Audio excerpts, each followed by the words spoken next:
Tucker, wow, nice closet. And Smith, ladies and gentlemen. I'm glad you agreed to join us.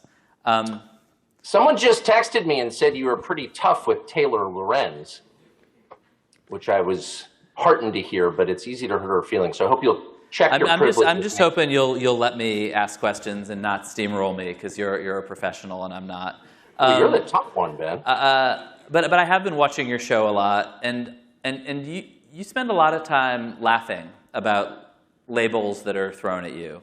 Racist, white supremacist, the host of the most racist show in the history of cable television. And actually, I'd rather not ask you about the labels, but sort of give you an opportunity to talk about what you believe. And to begin with, do you believe white people are superior to other races? No, of course not. And the funny thing is, that's one of those. Let me just stop on the yes/no question there, and just to put it a little differently before you respond, which is, do you think that white people have more of a claim on America? Superior in any way. Do you think that white people have some claim on America that people of other races don't? Of course not. I mean, first of all, I'm a Christian, so I think God made everybody, and therefore everyone has equal value in his eyes. That's the essential value of every person is the same. But the idea that I harbor some sort of deep racial animus is like, I think there are a lot of criticisms you could level at me.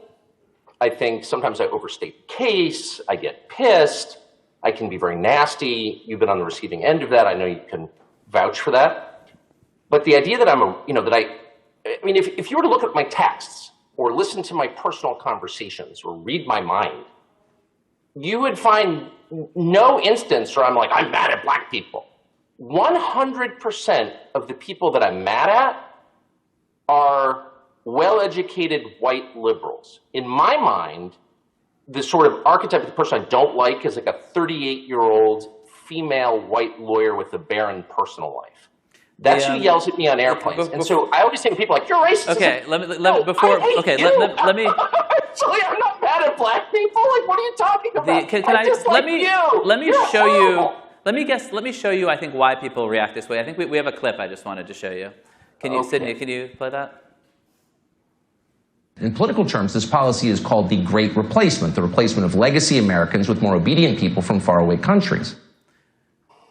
So Tucker, what's a legacy American? People who were born here, black people, white people, Hispanic people, Asian people, people who are citizens, people who participated, generationally in our system. And a lot of them don't buy the program of the modern Democratic Party because it doesn't serve them. And so the center of the Democratic electoral strategy going forward, I'm not guessing, they talk about it constantly, you're a journalist, you must have noticed, is to bring in new people who will vote for them. Now that, do you think... Let me just finish if you don't mind. This is not something that I made up or found on the internet. I don't even really go on the internet. This is something that Democrats, including, the architect of Obama's last victory, have talked about at great lengths in pieces, monographs, on television. They've written books about. So this is not like some crackpot Alex Jones. Do you think when you talk about this is the central strategy of the Democratic Party? So to be like, I can't believe you said that. I'm putting them back to that. You talked about generational investment. How many generations makes you a legacy American? I'm just saying people who live here now, including immigrants. Do you have any empathy for somebody who sees that clip, somebody who's whose parents are from India, from China, who are Jewish, and say, "Wow, I don't think I just see that clip, and I don't really think this guy includes me in his vision of America." Slow down. Okay.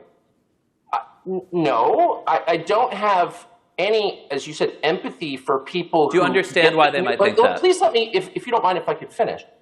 I have no empathy for people who derive their judgments about anything from 30-second clips on Media Matters. I do an hour live every single night. If you want to know what I think, I don't know that there's anyone who's more transparent about it than I am. Not all of my views are correct. Not all of them are attractive. You may laugh at some of them. You may be offended by others, but I'm very clear about what I think. I believe that people are not the sum total of their genetics. I say that constantly, and as a Christian, I really mean it. I actually buy the kind of Dr. Seuss, please, version of race understanding, which is judge a person by what he does, not by how he looks. I actually believe that. I grew up in Southern California in the 70s, and I say it constantly. You do, but yet somehow, Tucker, I guess the thing, you have an hour every night, as you said. I want to move on to some other questions. Okay, don't filibuster me. You are misunderstood, perhaps, in your view, a lot. Then, both by, as you said, kind of the New York Times, but also you keep having sort of explicit white supremacists who have, on secret message boards who work for you, and you have to. I know this has been very painful for you in some cases. I've never even met a white supremacist. You have these folks. You have folks who have posted. You have a large number of people. Scott Greer, Blake Neff. I'm just curious why you've been sort of flypaper for these people on your staff. You're not asking me a question. That was the question. Why have you been flypaper for these racists? Deep breath. I've never had a white supremacist work for me. I don't think I've ever talked to a white supremacist. Please, let me finish. And I don't want to fight about labels. Hold on, slow down. I'm not sure what that means. I know that it's a slur. It's the worst thing one can be. I don't really understand the terms, but let me just say, you've had to let people go who said objectionable stuff. Whoa, now, Ben. I believe that people are not defined by their race, any race, black, white, Asian, pick a race. People are defined, their value derives from A, the fact they were created by God. I believe that. Maybe you don't. I do. And B, by what they do, by the choices they make, by who they are. They have agency. They're not part of some larger group. They're individuals. I believe in the individual. And I say that virtually every night. Now, if you don't hear that, or if you, for whatever reason, want to claim that I'm some racist, I don't know what to say to you. I'm stating my sincere views as reflected in my personal life and my professional life as clearly as I can. Do you feel that in your own career you've been kind of discriminated against as a white Protestant? No. And I ask in part because I had been told that Roger Ailes, and that you'd sort of at some point expressed that Roger Ailes, the former head of Fox, had a preference for Irish Catholics, and that it kind of held you back. Was that? Look, I've been held back. And by the way, I can say this sincerely, if I could, that I've never in my life been unhappy except because of self-pity. Self-pity is, I'm speaking for myself, but I think it's true for most people. Self-pity is the root of misery. And so I really try not to feel self-pity. I have no grounds for it anyway. I've had a wonderful life. I have an unusually happy family. I live where I want. I say what I want. I'm blessed, unlike a lot of journalists who are leading miserable lives. But I don't feel sorry for myself. I don't feel I've been discriminated against. But I do believe in fairness, and I don't think you should ever hire someone on the basis of his race or sex. That's grotesque to me. It's a violation of the basic promise of the country, which is we're going to bring people from around the world who may look different, be from different backgrounds, but we're going to treat them all the same, which is to say specifically on the basis of their ability and their virtue, on the choices they make, not on the genes they have. That's Nazi shit. I'm against that. I'm serious.